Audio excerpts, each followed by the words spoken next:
Hey everybody, welcome back to another Team Positive Support video.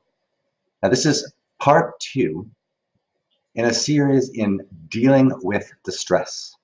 Now I broke this into 3 parts just to keep them manageable. Try to keep them under 10-12 minutes. The first one I went over by a little bit. I'm going to try harder this video to make sure I stay underneath it, but there's just lots of information that I'm trying to make sure that you get in going through a situation like dealing with a chronic illness.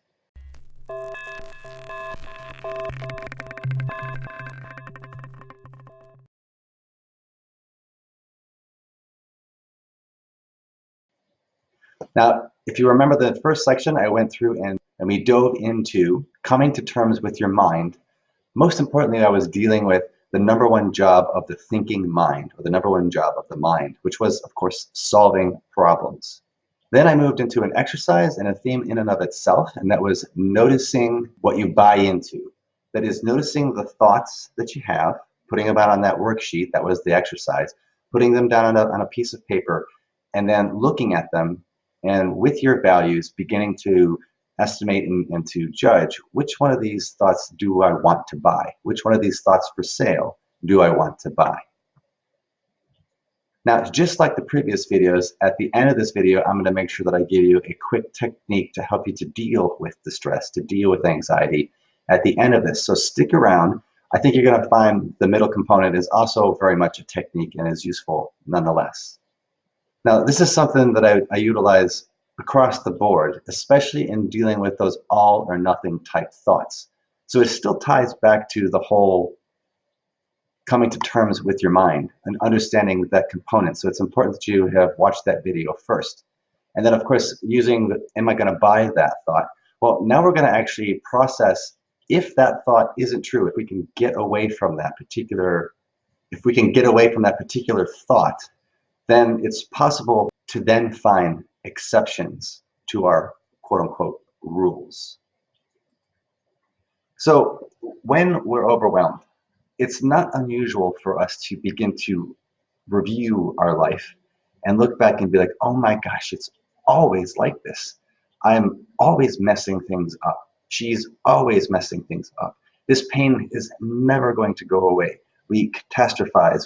There's a couple different cognitive biases out there, and I have a podcast which goes into that as well, and I'll make sure I have that in the link below. Walks through different kinds of cognitive biases that we have to deal with. But we generalize, we catastrophize, and the list goes on and on. Well, what this does, if we can remember to understand and utilize why it is that our mind does what it does, and we can begin to actually see those thoughts, we can set those off to the side and then begin to test those thoughts. We can go, is this actually true? And what I mean by this is, if you take the thought, I always mess things up. Well, if we step away, if we can separate away from that, and this is once again why mindfulness is such an important component to dealing with the psychological distress, is that we want to be able to break away and look at those things. But if we can actually begin to do that, we can ask validating questions. Can we validate this? Is this true? And you might be, well, yeah, it's true. Right now, this is what I'm feeling. But it actually could be that if we could just step back and take a look at it and ask this question again with one small change to the beginning, is this absolutely true? And chances are it's not.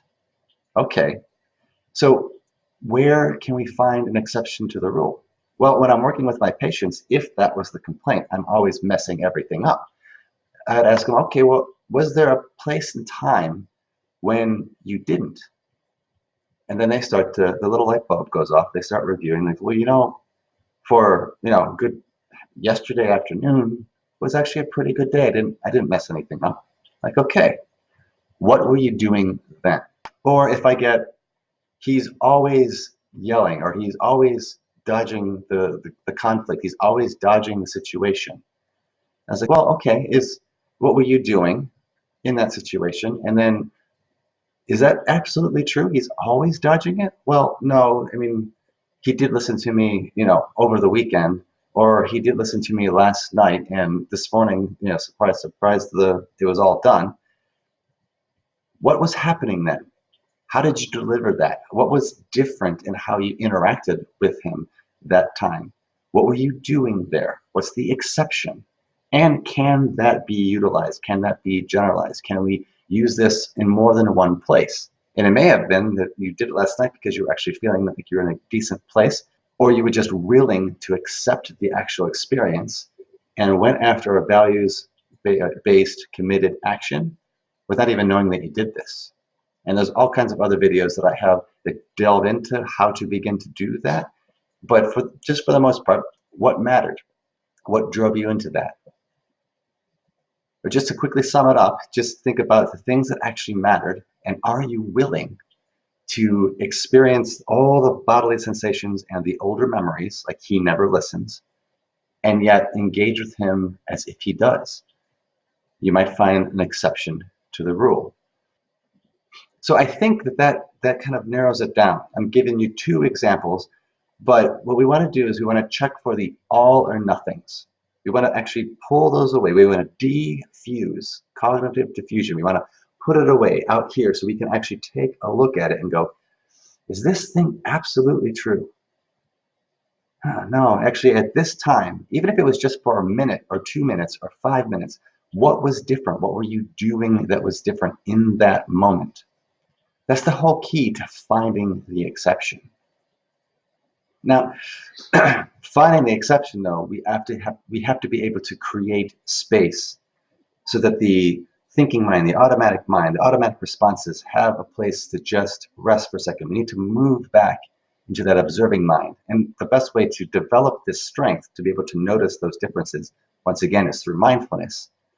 But once we do that, we want to be able to stop. And that's the technique I want to give you right now. And it's very simple. S-T-O-P, stop. You can do this anytime you can remember. And I invite you to try this right now if you're finding that you're thinking about something in the back of your mind. Once you're done watching this video, escaping whatever that experience is, that experience most likely is going to come back. When it does, just stop. Take a step back, observe, and then proceed on values. So the S is step back or sit back if you're sitting down. Take a breath. Take a moment. Don't react. Just allow the parasympathetic nervous system to start to do its thing. Observe what's going on out here. More importantly, what's going on in here. What are the thoughts that you're adding here? What are the memories that are coming up for you? We want to pay closer attention to this because that's where all these tools work. They work in this space. We've got to give ourselves some space. You're in an argument with your spouse, your partner, your brother, your coworker. If you can just stop, step back, take a breath, observe what's going on right here. What am I making it mean? Notice what you're doing. Notice what you're adding to the situation. And then if you have to, ask yourself, is this actually true? Is what I'm thinking actually true? Am I fortune telling? Am I putting things into their minds? Am I mind reading? And then proceed based upon what currently matters. What's your underall core value?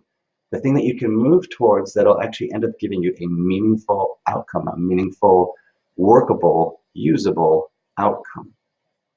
That's the stop technique. I actually go through this in a few other videos that I have. So if you don't quite understand it here, be sure to go ahead and check that out. But it's something that you can utilize right now in this moment and for the rest of the day. And of course, the best thing to do is to take either one of these two topics that I've done today in this video and pick one and practice it. Because if we don't practice with intent, if we don't do perfect practice, or at least attempt to be perfect, then we're not going to get this into our memories and into our automatic ways of being. I really hope you enjoy this. I hope the rest of your day goes well. And I hope you'll check back for part 3 when I jump into how to manage the energy. So in dealing with the stress, key component is understanding what energy is, how it's important, and how to manage it better. Until the next time, my name is Todd, and thanks for joining me for another Team Positive support video.